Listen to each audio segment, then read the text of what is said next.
So welcome to this video on the 2017 Extreme Off-Road Edition Hiker Trailer. This particular trailer, with all the features we've added, costs about 30 grand brand new. But if you don't want all the features, you can get this one somewhere between 22 and 26 grand brand new, or you can get them used on forums or the Hiker Trailer website. Other trailers cost a lot less for like the lighter models. This one weighs between 21 and 2,900 pounds based on how full it is, and is towed by our 2024 Outback that can tow up to 3,500 pounds. The Outback costs between $40,000 and $43,000 brand new. To tow this trailer, we have added a hitch riser so that it's more level, maybe if we don't want to unhook it to sleep. We have a lock and roll hitch, and we have added a level for when we are setting up. This trailer is equipped with trailer brakes, so it can brake on its own. But because we don't have a 7-pin hitch and we only have a 4-pin hitch on this particular car, we have a brake controller. But if you have a 7-pin hitch, then you don't need any of that. You can just plug it straight in and the brakes will work. We also have a reverse camera, which I can show you here. And then I'll show you inside what that looks like. So inside we have this monitor which connects to the camera on the back of the trailer. That's pretty easy. I think it works through Bluetooth, so it just connects and I can see behind us. And then here we've got the brake controller that connects to the box on the trailer, and then when I hit the brakes, you can see that it is applying that force, and then you can adjust it up and down. And then the last thing that I think is really important is this little tow mirror attachment. It suction cups onto the mirror and then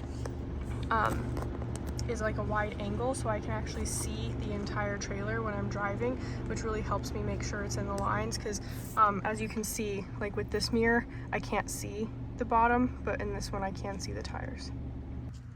Okay, so let's go through the basic setup.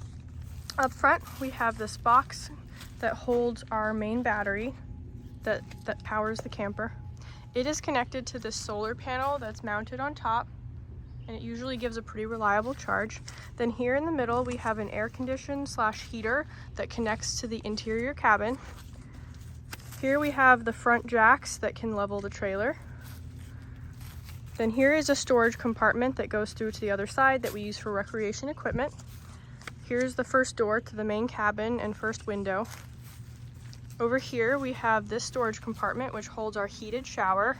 The heated shower connects to this propane tank and this water outlet.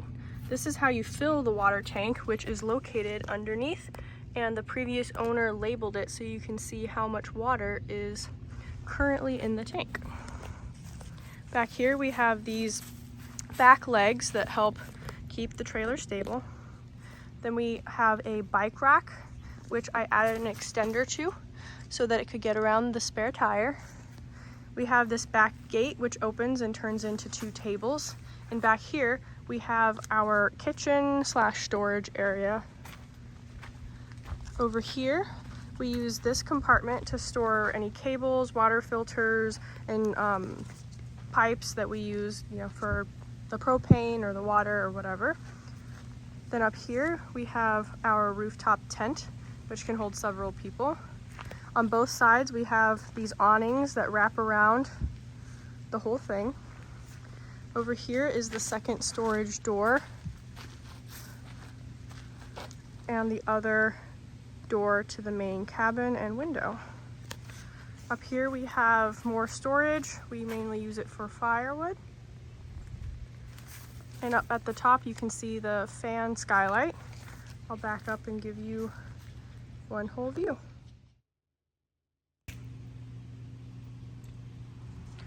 Alright, now that we have the full setup going, let me show you some of our exterior features. One of the best, I think, that is really underrated is how this part is flat, because normally the wheel well would be curved, but we have a flat wheel well which allows things to sit on top of it. The previous owner, Dave, added those to hold the generator down if you wanted to put it there. And then he also added, I don't know how to explain it, but this part is extended so that all of this is filled with lubricant to keep everything running smoothly, and because it's extended, it allows for more storage of the lubricant. Up here we have rain guards for our windows.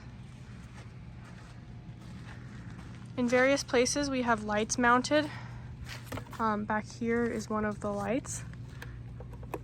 You can put it at different brightnesses, and it also charges with solar, so that's pretty cool. If we come around the back, we've got these tables that fold out. We have magnetic hooks in different places. Here we have the full shower setup. The propane goes into there, and then the hose attaches to the water, and you can have a heated shower and a mirror. And then here I got a shower head that if you switch it, it shoots out the top, so you can kind of use it as a hose. And Dave made this magnetic, so you can mount it anywhere you want. Arguably, I think the best feature we have are these crows. I also installed a magnet here and down here so that when you open the door, it clicks into place and holds it still. So if the wind blows, it doesn't blow the door closed. I think that's about it. We have some lighting down there that's automatic, like a nighttime sensor, also charges with solar, so it kind of lights up the feet below the door. So next we can check out some of the internal features. So when you first walk up to the door, we pop it open.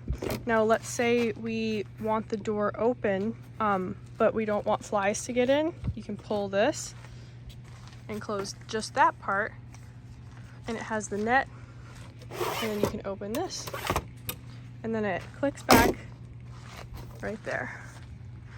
I added a mat, and then this little, it's like a trampoline staircase that we cut down so people can easily get in. Dave, he created this out of magnets that pops on and holds your shoes, so you can put those up and not have to leave them on the ground. And then now we enter the interior. So first I would come in, turn on this light, which is up here. Here is a fan that blows in or out depending on what you want, and it functions as a skylight. There's a door on the other side, which is really nice for two people. We've got cup holders that fold up, and another one where I added a little trash can. We've got storage up at the top where we keep all kinds of useful things. We've got chargers and also the voltage of the battery, like how much it has. And then I also put blackout stickers over it so it's not as bright in the nighttime. We've got, here are the two vents for the air condition. That's where it blows through. This was a window but is now covered by the storage area in the front. Under here we have, I can show you, can you see, it's a little storage area which is actually pretty spacious. Here we have a mattress that folds up if you wanted it out of the way, and I also put a waterproof mattress cover just in case. Then up here we have two storage nets. There's a peek through to the kitchenette area, and then some cubbies for more storage. Over there you see a closed curtain window, whereas over here, this one is rolled up, and then you can open the window, and then you can open the screen. Over here, we've got this table, and I added these two little storage boxes. Around in different places, we've got lights mounted that can change color, which is really nice. And I think that's about it. I'll give you one more view of the inside. Next, we're gonna move to the kitchenette area in the back.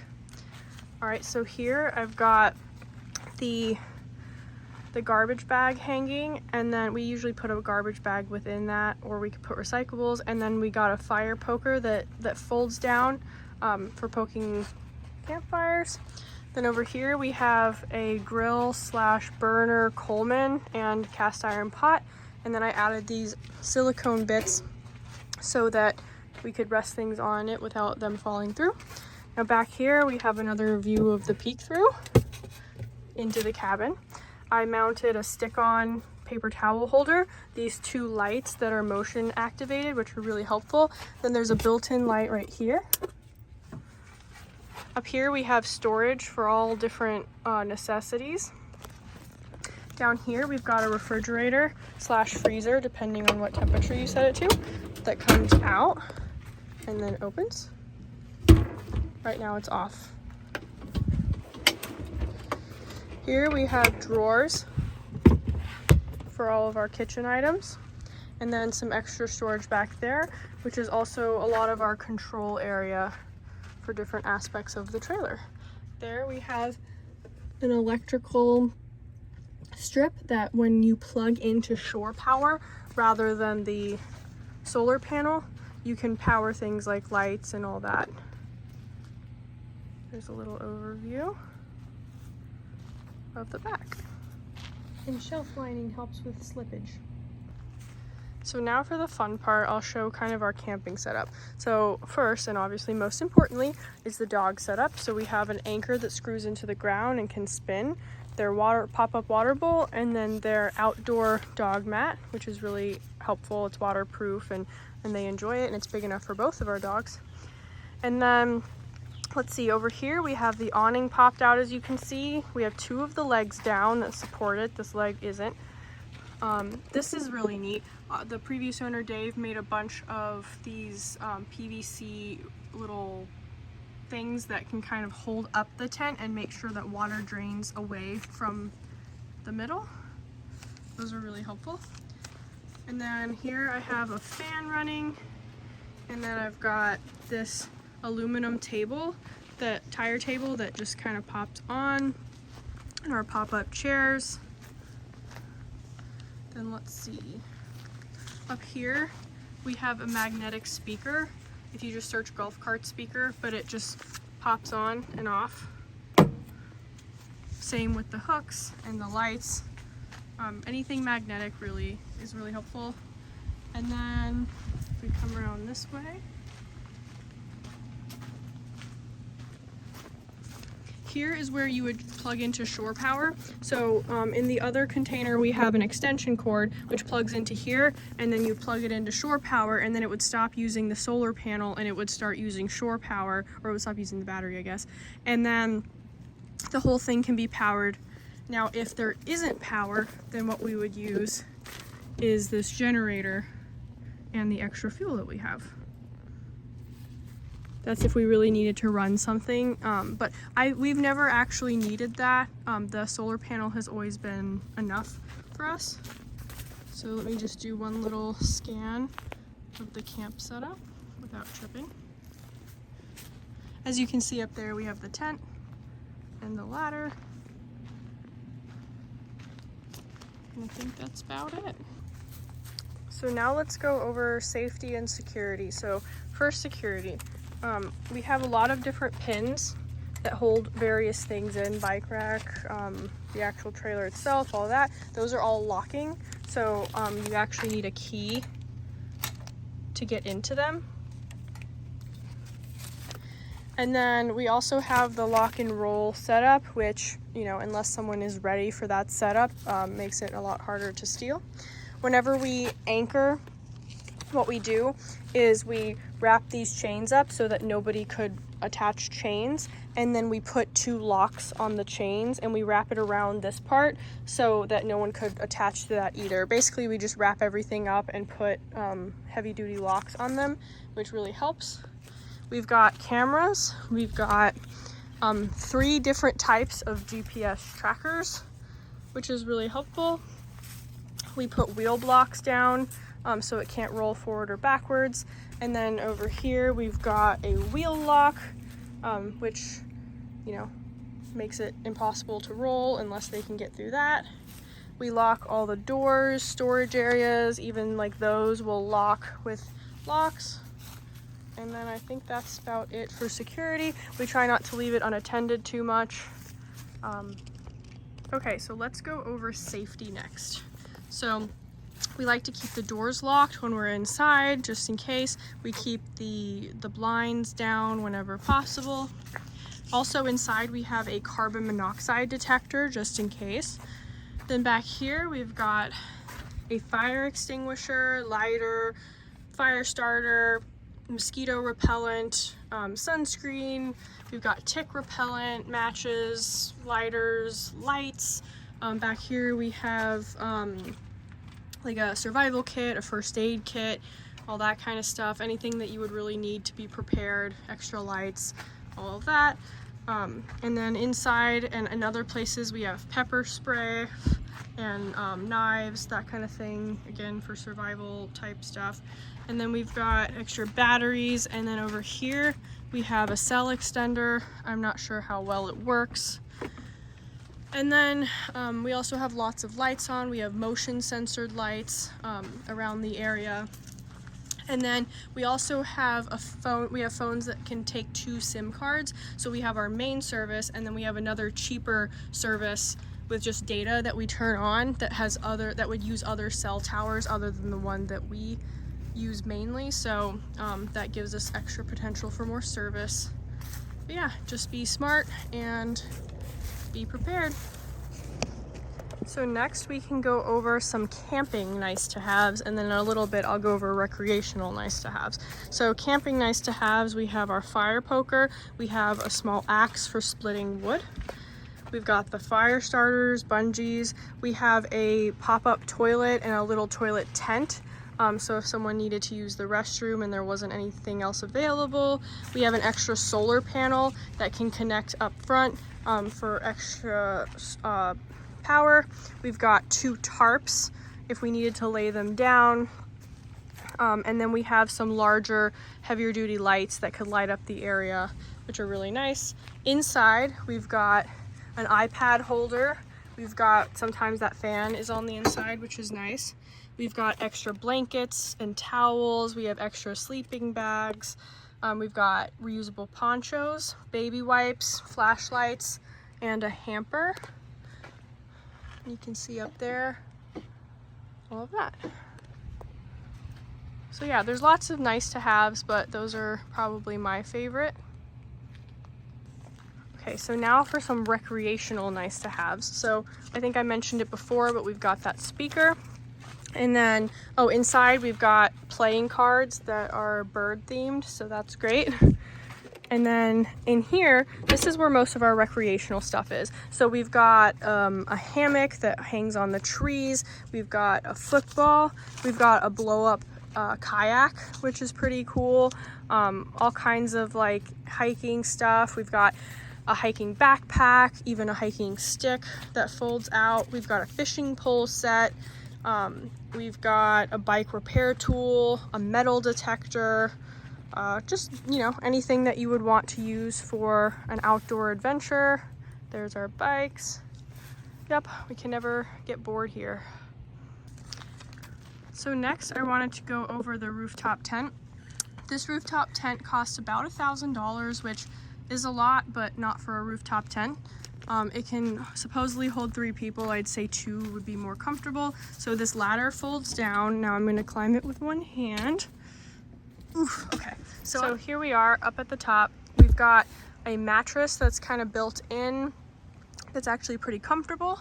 I just discovered recently these straps are so you can back down the ladder and have something to hold on to. Then we've got an awning type thing on both sides so rain doesn't get in. This part right here is a rain cover, which you can take off, which then can reveal the skylight at the top. There are windows and doors all around, so you can kind of have almost a 360 view. There's little pockets and stuff for cell phones. They even make accessories that latch onto this C frame and can hang down. But overall, it's pretty easy to pack up and pop out. It has like a black waterproof cover, so it's really low profile when it's folded down. And yeah, I would highly recommend it, even just on a car, but it definitely adds some extra room for people that want to come camping with us, and I don't want to have to tell them to go buy their own tent just to spend that time with us. So I definitely would recommend this rooftop tent. So here's an example of a setup if it's raining. These bottom pieces can either fold in or out, whatever helps keep the rain out. We have tarps that would go on the ground. Now these have windows and doors, and they do go all the way around, although I did not set all of them up because that would take a long time. But here's kind of a taste of what it looks like. You have this indoor area that is protected from the rain, and even the windows have the netting, so if you wanted no bugs, then you could do that. And they come in that little bag right there. Yeah, and they're pretty easy to set up. But yeah, so again, you can fully enclose it if you want, but here's kind of what it looks like. So I think that's about it for this video. I'm just gonna do one more walk around and just show you the whole thing again. Also note, you'll need the 4th roof rack bar to support the tent. Sorry it's so shaky. We really enjoy this thing a lot, and you can kind of pop it out as much or as little as you need depending on how intense of a camping trip you're going on. But we definitely love it and definitely plan to keep it for a long time. It can be scaled up or down. You can even add bunk beds to it. There's all kinds of stuff you can do to personalize it for your family or friends or whatever you need. But overall, if I was stranded somewhere, I think I could probably survive for, you know, at least a week, I'd say. But I hope you enjoyed this video, and if you have any questions, let me know. I'm happy to answer them. And this is probably the last video I'll ever make, so not until next time. This was Ashley. Have a good day.